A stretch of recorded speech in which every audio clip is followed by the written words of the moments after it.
furaha kurudi hapa nyumbani, na kabla ya kuendelea ametuma pia salamu zake County Women Rep wa Kitui, Dr. Irene Kasalo. Mnapokea hizo salamu za huyo mama? Asanteni. Tulikuja tu ghafla, hatukuwa na mipangilio kamilifu. Kwa hivyo wale viongozi wamepata nafasi na washukuru. Asante sana Reverend Bishop Kadhita na mama Bishop Moses Mutinda na Reverend na wote waumini wenzangu wa Full Gospel Churches of Kenya. Kwa sababu hii kazi mulisema tulianzisha pamoja, mara kwa mara mtaturuhusu tuwe tunakuja. Major Kenyele, thank you so much. Next time you shall not salute in church. There will be no permission granted. Pia mupokee salamu za aliyekuwa mgeni wakati ule, Mheshimiwa Uhuru Muigai Kenyatta. Si mnakumbuka alikuja hapa? Wangapi nakumbuka ni siku gani? Mmenua msikisio ni siku gani? Nani anakumbuka the date? Yes, Major. Yeah, 22nd November 2023. It's almost over a year. Almost more than a year. Tuliongea naye kwa simu na akasema anajua ni mimi ndiye kwenye makosa kusema kweli. Nilimwambia aliahidi and I can see some vumbi. Aliahidi katika ile pledges. Zile pledges alisema Major Kenyele ya President Uhuru iko. Na tukakubaliana. Alianza, I could hear him struggling kwa simu. Nifanye niulize nani, nitume nani? Akasema Mr. President, wacha nipeleke ujumbe kwamba tumeongea na tukakubaliana nikitoka hapa nimkumbushe alete hiyo pledge yake. He says we will honor that pledge substantially. Those are the words, substantially. Kwa hivyo hiyo ndio ilimfanya pia, because I thought angefanya hivyo. Mnakumbuka aliombewa na Bishop Kadhita wakati alikuwa anataka round 2. Na Bishop alikuwa hata haja tuambie hiyo maneno. Kumbe alikuwa anajuana. Na kumbe aliombea yeye ni marafiki. The next thing I want to say, I have some friends who are here and they are not for the media. You will find I will have all kinds of friends. Wengine nitakuwa nikiwajulisheni na wengine sitakuwa nikijualisha. Dennis, simama tu wave Dennis. Anaitwa Dennis, ni kijana yangu. Si umeona amekula vizuri? Amekula vizuri. And with our friend, his friend Peter, he's an investor in the country. Thank you. So wale wengine tutawajulisheni as we move on. Sasa mambo yamefanyika Addis Ababa. Yale wengine hapa, I'm going to really repeat. If we go to a place of worship,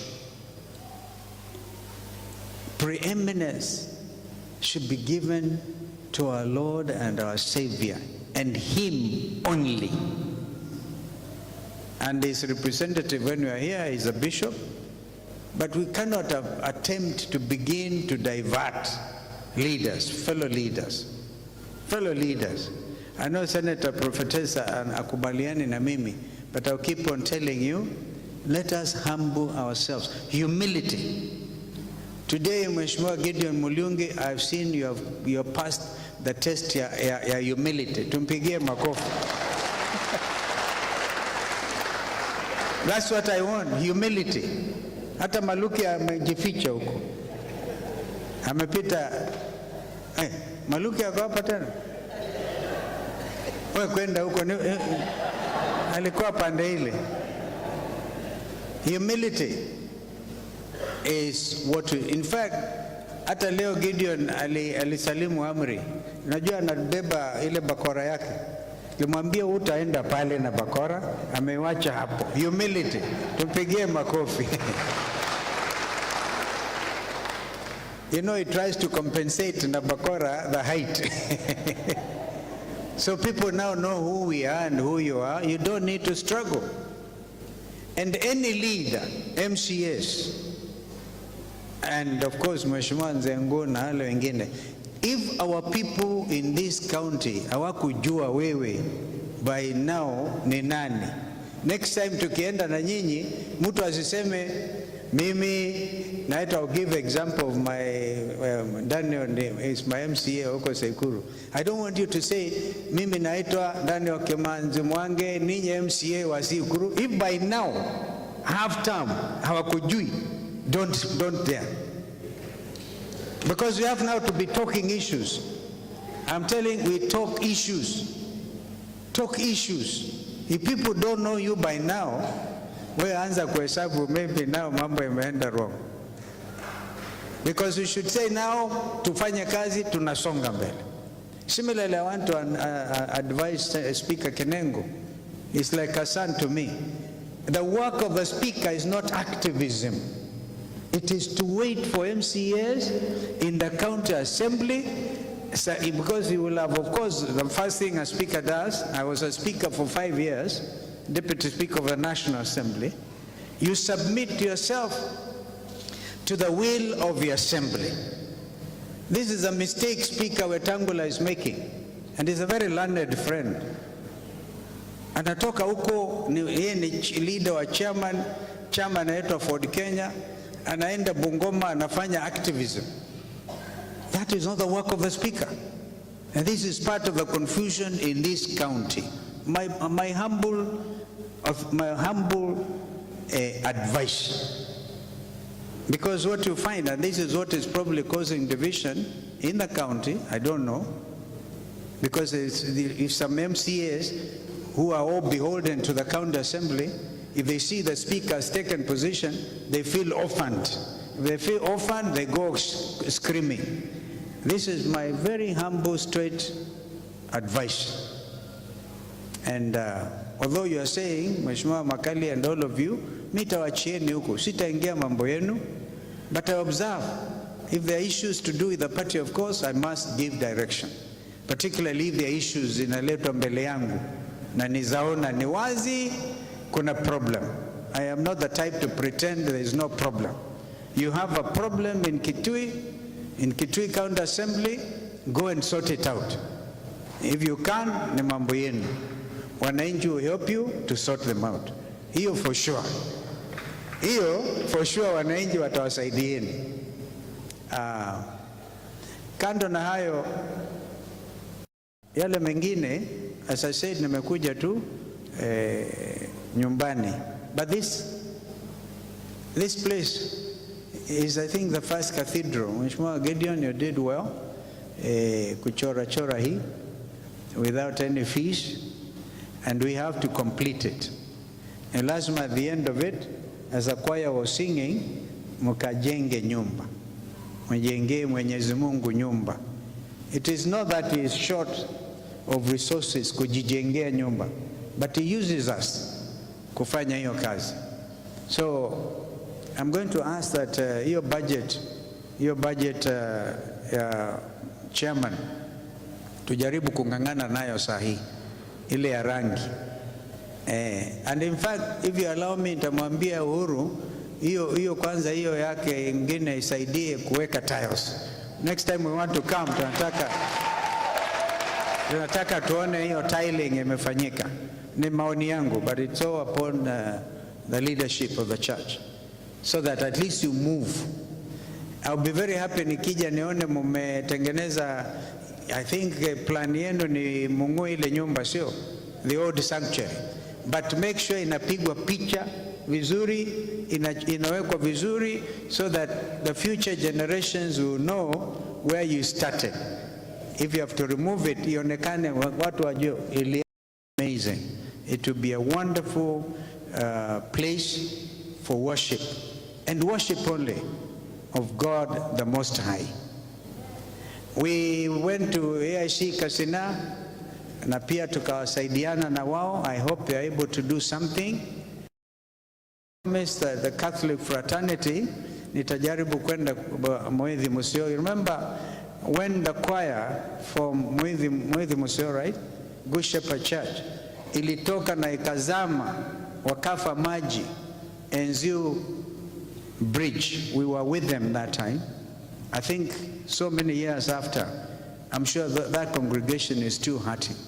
Muwe munaombeana as a community of believers in this county and in this city of Mwingi. For soon, it will be a city, God willing.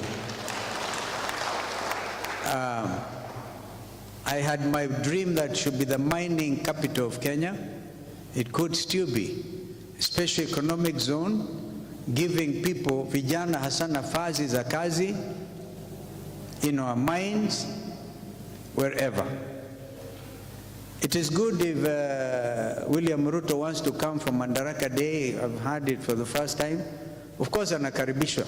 And I also agree it would be good for him to remember several things. High Grand Force, pale kwa huyu Mheshimiwa Ndagara. High Grand Force is a major project. Mimi na President Kibaki, that time, being his vice president, we looked at High Grand Force as a Vision 2030 project. Hiyo ni project moja ambao ingeleta sio maji peke yake, but irrigation from Mwingi towards Tana River, even Garissa. It's a critical thing. Na hiyo already, funding yake I think is ready. There are people from the United Kingdom who are ready to do that project. Itafungua mambo mengi sana.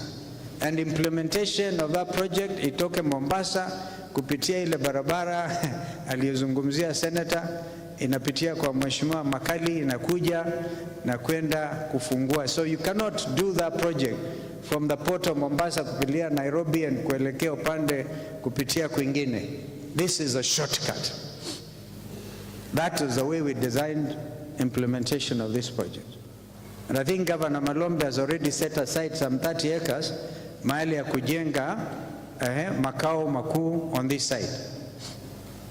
Important project ambayo itasaidia vijana kupata nafasi za kazi, itasaidia ukulima kujilisha. Pia this road mimi mwenyewe nilianzisha hiyo project nikiwa vice president. Kibwezi, Mutomo, Kitui, Mwingi Gatunga Maua. Another Vision 2030 project. It opens landlocked Ethiopia, mahali wametoka kupiga kura jana, kupitia hapa kwenda port of Mombasa. But for now, Ethiopia inatumia the port of Djibouti, mahali Djibouti wameibuka washindi. So these are things that are important. Kwa sababu wanaishi sisi ni wapinzani, na huku tunatoa kodi kama Wakenya wengine, right? Wanatunyima haki zetu. Kwa hivyo nakubaliana na senator. Kabla ya kuja madaraka hapa, William aruhusu watu yake hawa waanze kutengeneza hii barabara. It will be useless for him to come, kwa sababu Mheshimiwa CNN alipiga simu against the party position wakati ulisema sisi tunasema kufa driver, kufa makanga. Hakuna haja ya kungoa Gachagua na wanawacha Ruto. Lakini CNN alikuwa amedanganywa kwamba hii barabara sasa ukipigia Gachagua ondolewe itawekwa lami. Now it's quite a time since hiyo ifanyike and there's no action. So tutaambia Mheshimiwa CNN asikubali tena kudanganywa na hawa watu. Hii siasa udanganyifu is a problem. Now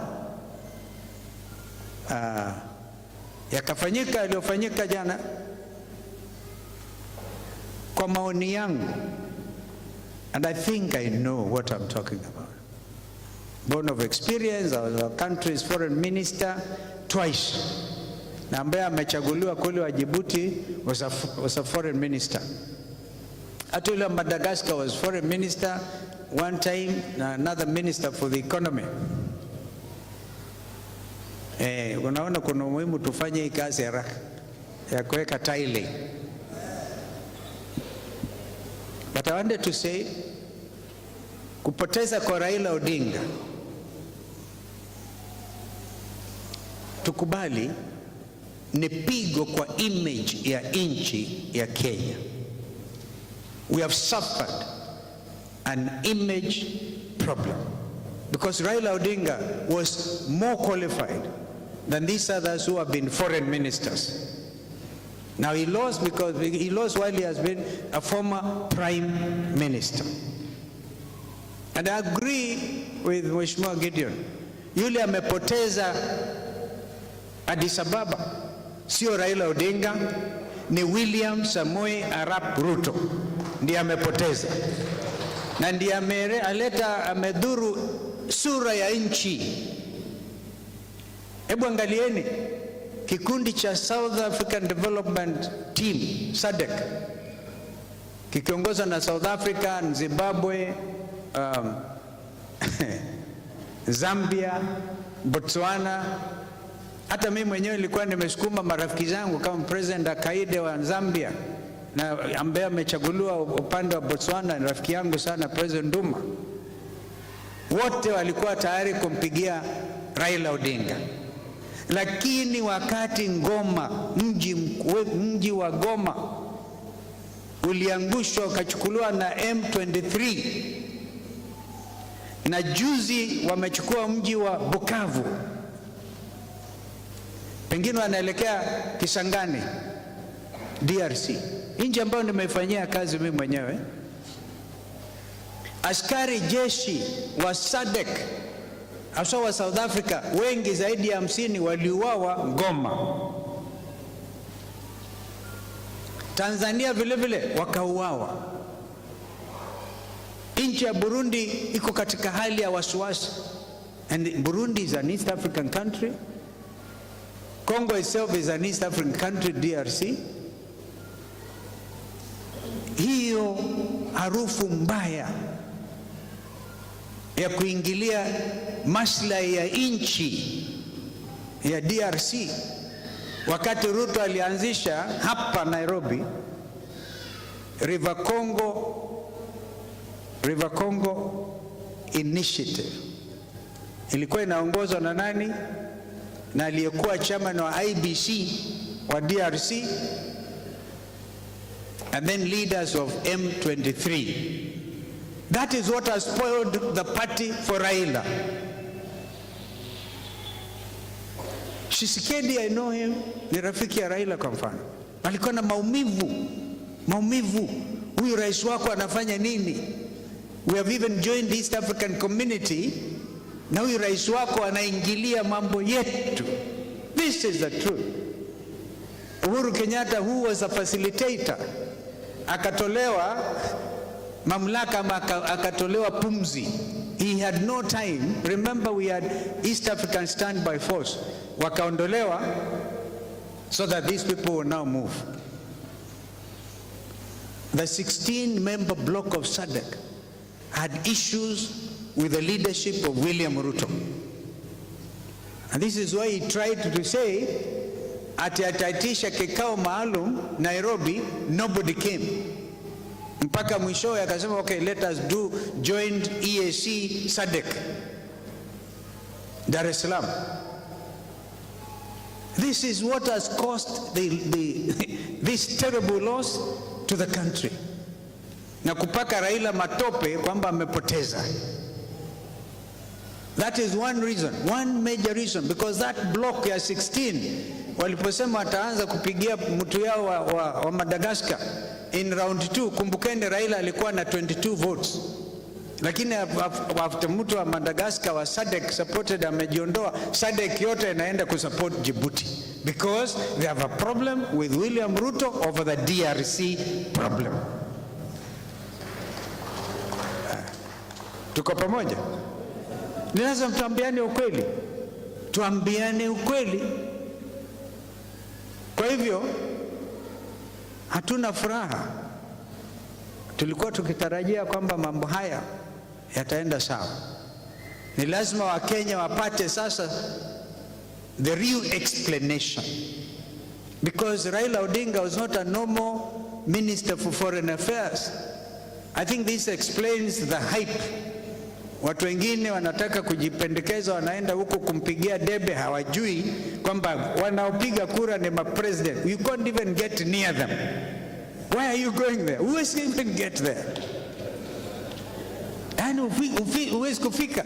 Mkiangalia Raila alipatiwa lift na Ruto kwenda kwa Mandela, kwa AIC headquarters, AU headquarters, kumbi ambayo inajulikana kama Mandela. I have worked in that area, in that space. I was the chairman of the AU Candidatures Committee for 2 terms. And I knew how you get there. You must obtain 2/3, round 1, round 2. I think they were generous. In fact, at round 4, unless they have amended the rules, what should have happened is the chairman, now President of Angola, should have called off the election. Nobody has raised 2/3 majority, and the current chair angeendelea kwa mamlaka until wanaitisha uchaguzi mwingine. But I think the heads decided we must have a leader, wakaendelea na hiyo maneno. Kwa hivyo jambo hili tusifurahie, liko na aibu, limeleta aibu kwa sura ya nchi ya Kenya. And I place the blame squarely on Raila, on Mheshimiwa William Samoei Arap Ruto, who was a chief campaigner. Alikuwa na nia yake nyingine, pengine kwamba akimsukuma Raila basi atakuwa na easier time. He didn't know it was going to be very difficult. Na pia ikumbukwe vijana wa Gen Z wako na ability ya kulobby, and they lobby directly. This is the other main reason, and I agree with Mheshimiwa Mulugi, the main reason ingine ndio hiyo. Wewe, Raila was not Raila. He was a candidate of a country called the Republic of Kenya. Sasa watu wanaangalia ile bendera ya Kenya inabebwa pale, ni the same bendera watoto walikuwa wanabeba na chupa ya maji na simu kufanya valid demonstrations na wakauawa, and no explanation. So anasema huyu ni yule rais aliua watoto, ndiye amepresent candidate hapa. These young Kenyans have ability to lobby anybody anywhere, and they lobbied heads of state. Kwa hivyo wanasema nchi ambayo inaua watoto, nchi ambayo inafanya abductions, kwamba ni mbaya sana. Afadhali ile detention without trial, because your papers used to be signed, umewekwa ndani. Abduction umewekwa ndani ya Sumbaru, hujui uko wapi, and then eventually tukapata wengine wameuawa. Yesterday I said in Kabah, Ruto one time aliangalia retired Inspector General Mutiambai, who was with us at this funeral yesterday. Akasema Mutiambai was the most useless Inspector General the world has ever known. And I said, Mutiambai, you are sitting here. He was in Kabah. Mutiambai huyu haku preside of abduction ya watoto. Yule alichukua from Mutiambai ni Kome had to be forced to resign. Yule sasa anafuatilia huyo anaitwa nani? Kanja.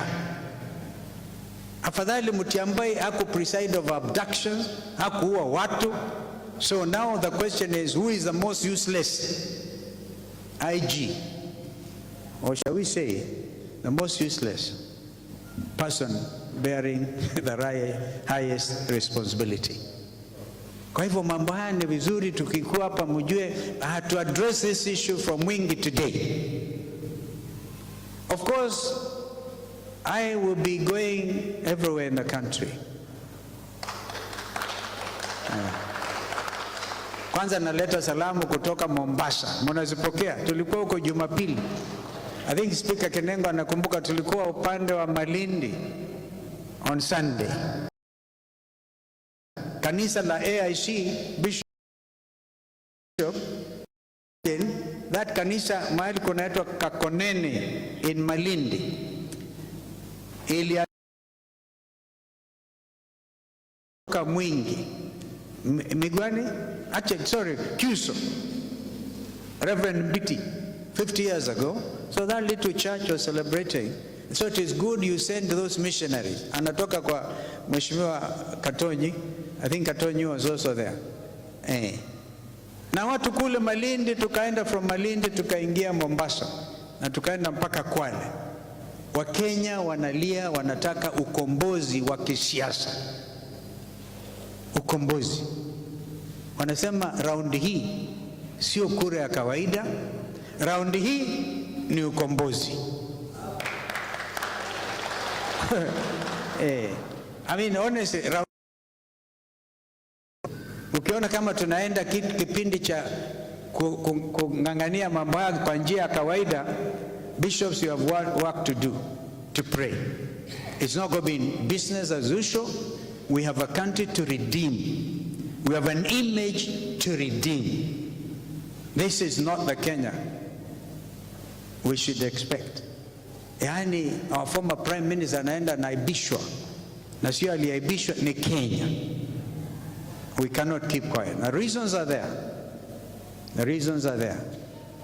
Wengine kina Mudavadi walikuwa wanajipiga kifua.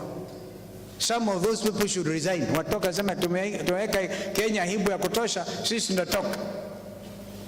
They cannot just take it.